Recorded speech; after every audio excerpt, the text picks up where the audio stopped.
I started reading a book by first name Warren, first name Colleen, graphic novel, sci-fi, meant to motivate us to go back into exploring space from 20 years ago.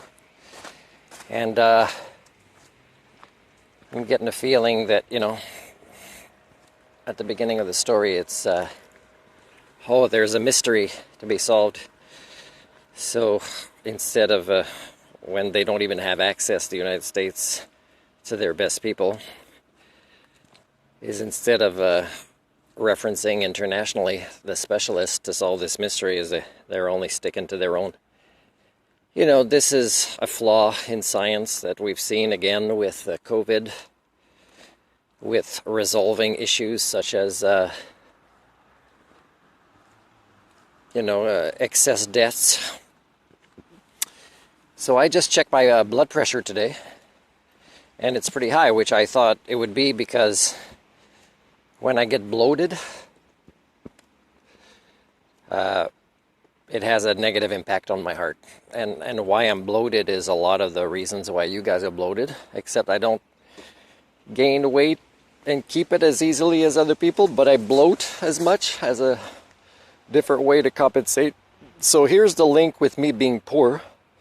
When I'm poor, or when I can't volunteer a place where there's healthy food and activity for me to do, which there isn't because I'm a polymath and I intimidate people in this society and most others with my skill sets, then I only have access to crappy fast food sometimes, or just kind of food bank stuff, which is not healthy, so it gives me more bloating. If I have more bloating, it has a negative impact on my heart. So what's the negative impact? Well, imagine that you make an engine and it runs great, and this is what evolution did, and then the people primates say, hey, we're going to make it better. We're going to put a turbo, but a turbo that slows it down instead of speeds it up, or makes it less efficient instead of more efficient. So the bloating kind of pushes up against the heart in ways that is very negative to the heart. So if people want to do studies of why there's more problems with heart issues, it's not just because we have weight, it's because we have pressure from bloating that is having a negative impact. So, I'm going to eat less. For me, fasting, not doctors, but fasting is an issue for me, is a solution for me with this, and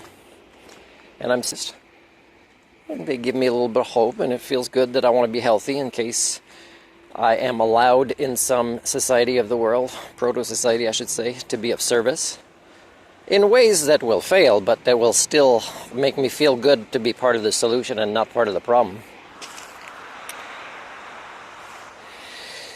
So, hey, John, look at that. Look at what bloating does.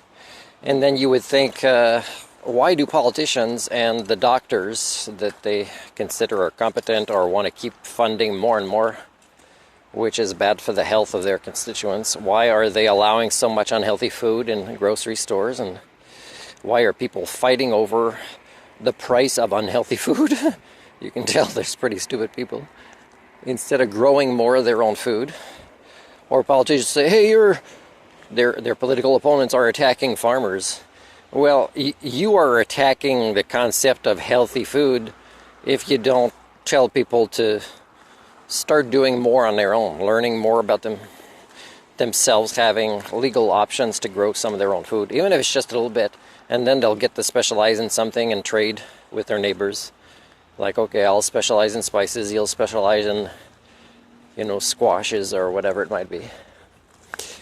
So yeah, so again, the direct link with me wanting to be part of the solution and therefore compromising my heart, my brain, pretty much all my organs, is that I am shunned more and more, living a life uncommon, as I've documented over the years, even to volunteer, much less be paid in a way that I could purchase healthy food or secure a place where I can grow part-time as leisure some of my own food, or even stay in the same place long enough to create collaborations with people that do So society, this proto-society, Canada and pretty much all others, as a whole, compromise my health, right? Of course, there are choices I can make to minimize those negative effects, which is like walking more these days and fasting more and taking some Metamucil, things like that. Not fun things to eat when I've had